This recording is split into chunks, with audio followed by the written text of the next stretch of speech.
I'm dedicating this video to my Uncle Dennis King Jackson Jr. We called him Uncle Jackie. I'm recording this on what would have been his birthday. He passed away at the age of 58 in 2012 from heart problems. In his early 50s, he needed to have a triple bypass done because of a heart attack.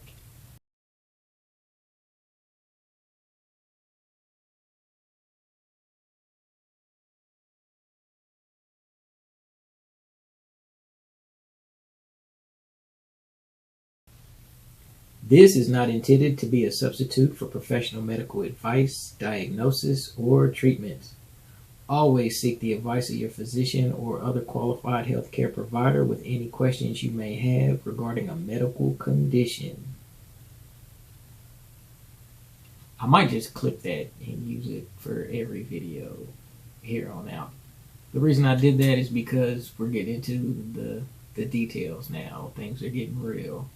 In my first video, I showed you this list from the CDC of the top causes of death in the United States. Heart disease was number 1, and strokes were number 5. I'm going to tackle those both in the same video. Why am I doing that? I'm doing that because they're the same thing. Heart attack is due to blockage of the arteries that lead to the heart. A stroke is due to a blockage of the arteries that lead to the brain. It is the same phenomenon, it just happens in a different location. Think of it like a hook in boxing. There's not much difference in throwing a hook to the body of your opponent versus throwing a hook to the head of your opponent. And if the punches seemingly come out of nowhere, they can knock you on your butt. We've all heard stories of people that are the picture of perfect health, who out of nowhere seem to get a heart attack or a stroke, and it shocks us. But they don't really come out of nowhere. It takes decades of work to build up to a heart attack or stroke. Given that, the boxing analogy I gave wasn't really a good one to use. That person was only the picture of perfect health because we were using the wrong metrics to determine who is or who is not healthy. Why are those metrics wrong? They're wrong because they made them up. Remember from my last video, they didn't pull this out of nowhere. They made their best educated guess about things based on the prevalent theories of the time. So, one of the key metrics they use these days to figure out if your heart is healthy or not is cholesterol. If your cholesterol is low, you're told that's good. If your cholesterol is high, you're told that's bad. The reason they tell you that is because back in the day, they did autopsies on people who had heart attacks, and they noticed that their arteries were clogged with cholesterol. So they came to the conclusion that cholesterol is bad, and we need to lower everybody's cholesterol to stop them from having heart attacks. Before I explain the problems with that conclusion, I need to go off on a little tangent. You know how when you're dealing with a very small child, they'll ask you a question, and you answer the question, and then that immediately turns into another question. And these, if you let it, these question and answer sessions could go on forever.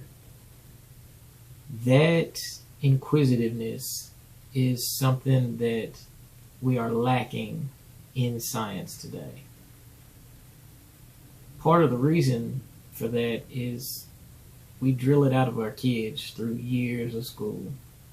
Science isn't just about memorizing textbooks. Science is about asking questions. Now, back to that conclusion. Picture this. You've been living in the rainforest all your life. And then one day you just decide to move to the United States. And you notice over time that every time someone's house is on fire, the fire department is there. If you didn't know how things work and if you didn't ask good questions, you might come to the conclusion that the fire department just runs around setting people's houses on fire. In that respect, I can understand the conclusion they came to about cholesterol. But at the same time, I feel like they should have asked better questions as scientists before coming to that conclusion. One particular question you'd think they would ask is, well, the cholesterol's there. Why did it get there? Eventually, I will answer that question. But first, I want to talk a little bit about what your body uses cholesterol for. This picture is the phospholipid bilayer. That might take you back to high school biology class, or maybe college. You'll notice the little yellow sections are labeled cholesterol. The phospholipid bilayer surrounds the cell and helps decide what goes into and out of the cell. Now, that means every cell in your body has cholesterol.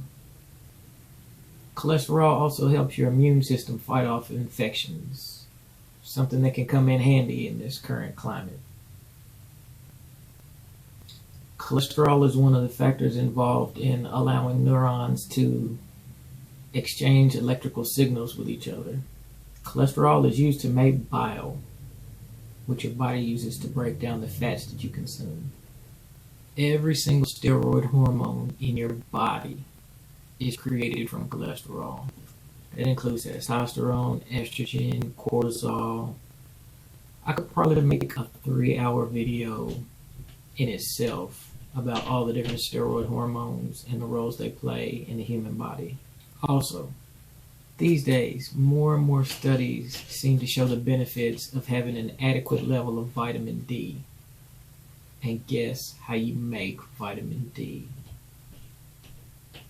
You use cholesterol. The cells in your liver have a sensor that senses how much cholesterol is in your blood at any given time. That means your body knows how much cholesterol you should have. And that's also why when people consume less cholesterol, their body starts making more cholesterol to pick up the slack. With all the uses of cholesterol in the human body, doesn't it seem odd that we will want to lower our cholesterol levels? The first commercial drugs to lower cholesterol were released in 1987. In 1986, the top killer in the United States, per the CDC, was heart disease. I'm going to flash this pick up again to remind you that in 2018 and 2019, it was still heart disease. So we've had 30 plus years of cholesterol lowering drugs available. And these days they are the most widely prescribed drugs in the world. People with high cholesterol have heart attacks. I'm not going to argue that. But you know who else gets heart attacks? People with low cholesterol. You would think after all this time and effort that maybe they would sit back and wonder if it's something else. But no, they just keep on plowing ahead. As they learn more and more about cholesterol, they started labeling some cholesterol good and some cholesterol bad. When you get your cholesterol checked, you'll see HDL, which they call good cholesterol, and LDL, which they call bad cholesterol. Neither of these things are actually cholesterol. I know you've heard the term, oil and water don't mix. Well, think of your blood as water, and think of your cholesterol as oil. In order to travel in your bloodstream, your cholesterol needs a transporter. HDL and LDL are those transporters. LDL transports cholesterol to your body's tissues. HDL transports cholesterol back to your liver to be broken down. Okay, so they learned about HDL and LDL. They went from saying cholesterol is bad to saying LDL cholesterol is bad. If you go to the website of any major health organization, they preach to you the dangers of having high LDL cholesterol. Here are my most recent cholesterol numbers. They are from November 2019. You will notice that both my total cholesterol and my LDL cholesterol are considered high. The American Heart Association has an online tool to help you calculate your risk of heart disease. When I entered my information, it said I had a 2.8% chance of having a heart attack in the next 10 years. According to them, anything less than 5% is considered low risk.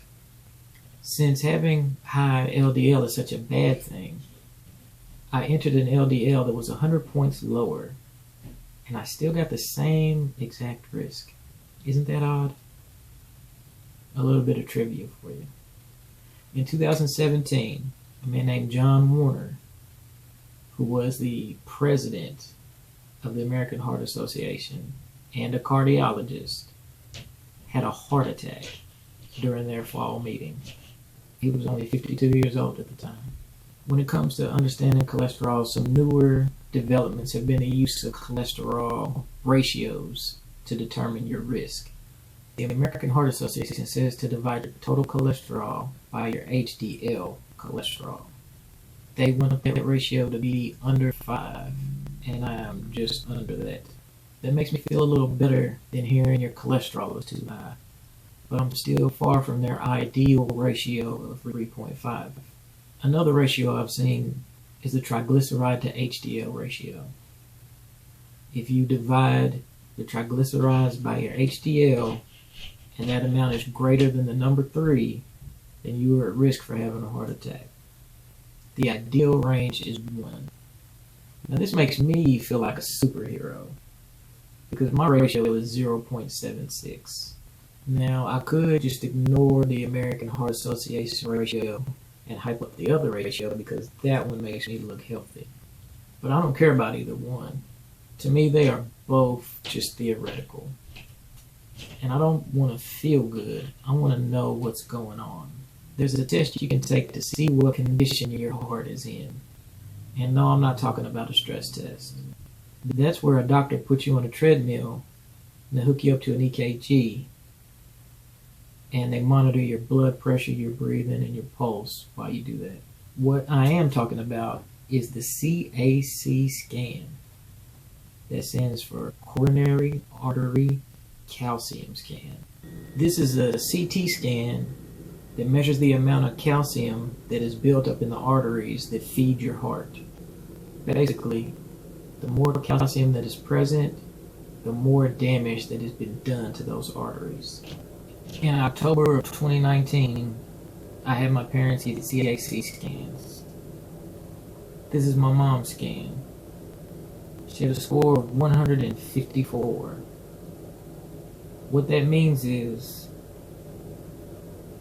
out of 100 women that you would pick her age, she would probably have more damage than 85 of those women. My dad had a score of 526. That means that out of 100 men, my dad probably has more damage than about 80% of them. You probably notice there's a big difference in the numerical value of those scores. That's because women just aren't as talented at getting heart attacks as men are. Okay, at this point, you might be thinking, I've got an uncle who passed away from heart disease. Both my mom and my dad have high calcium scores. And I have high total cholesterol and high total LDL cholesterol. You might be really worried about me, and that's understandable. You might say that runs in my family. I actually really dislike that phrase. In a previous video, I implied that the role of genetics in modern medicine is way overblown. Heart disease doesn't run in families. You know what does run in families? Traditions run in families. Lifestyles run in families. Recipes run in families. Ways of dealing with stress run in families. And cycles of trauma run in families. Too many times, modern medicine has used genetics as a catch-all to reason away things that they don't understand. In August of 2020, I had a CCC scan done on myself. I was 40 years old at the time, and that is a good age to start getting procedures like that done. I went to Bluegrass Regional Imaging here in Lexington, Kentucky. I paid $100. I didn't need a referral from a doctor. I didn't need insurance. Here is a copy of my results. Big fat 0. When I got the results, the doctor's office called and left me a voicemail congratulating me on having no signs of heart disease. I would splice that voicemail into this video, but I don't know how to do that. Now that we've relaxed about me a little bit, let's get into what really does cause heart attacks. Here's a picture of red blood cells. They travel through your bloodstream and perform various tasks, like carrying oxygen through your blood to the tissues that need them. Here is a picture of glycated red blood cells. Glycated just means that there's glucose attached. In the late 80s, an action star named Jean-Claude Van Damme made a movie called Kickboxer. In that movie, him and a character named Tong Po had a fight that was the climax of the movie. Right before that fight, both characters wrapped their hands in bandages. Then they dipped those bandages into molasses, and then they dipped their hands into piles of broken glass to make their hands into weapons. Think of glycated red blood cells as little Tong Po's running through your bloodstream, tearing things up. When your arteries are damaged, cholesterol is sent in to help repair it. When those repairs are complete, then that cholesterol is transported back to your liver to be broken down. It's a beautiful process, but it takes time. And what happens if you're damaging your arteries at a rate that is faster than your body can repair that damage? That's when you get buildup of cholesterol. When that buildup of cholesterol gets to be too big, your body adds calcium to it to help stabilize it. Think of it like building a building. The larger the building is, the more support beams it needs. The coronary artery calcium score is like a measure of those support beams.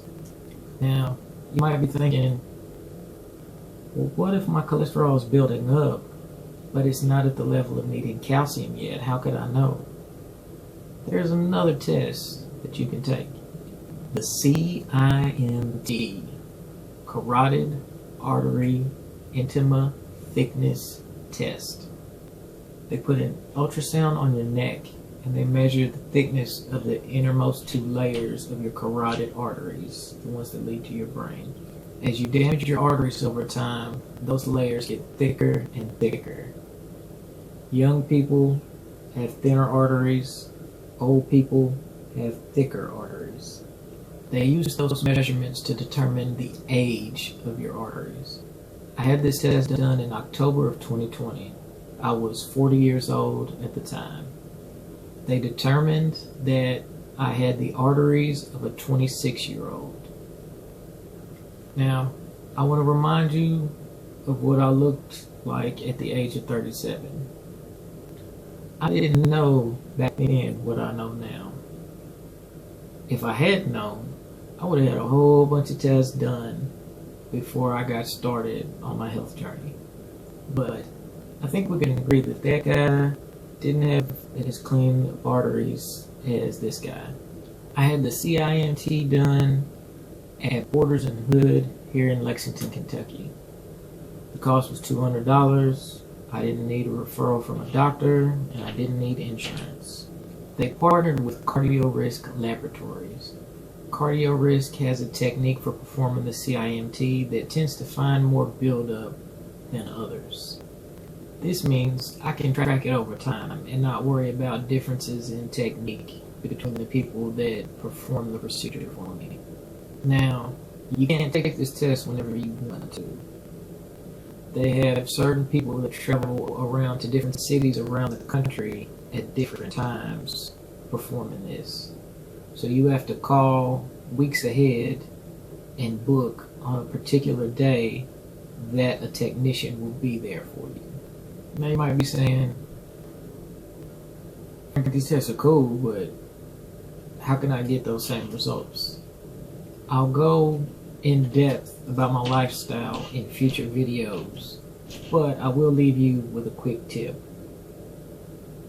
Less glucose is better. Here's my hemoglobin A1C from 2019.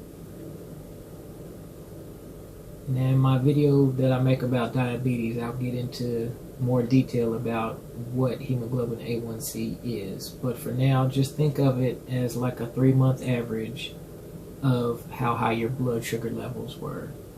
I think any medical professional would agree that 5.0 is a very good number to have for your hemoglobin A1C.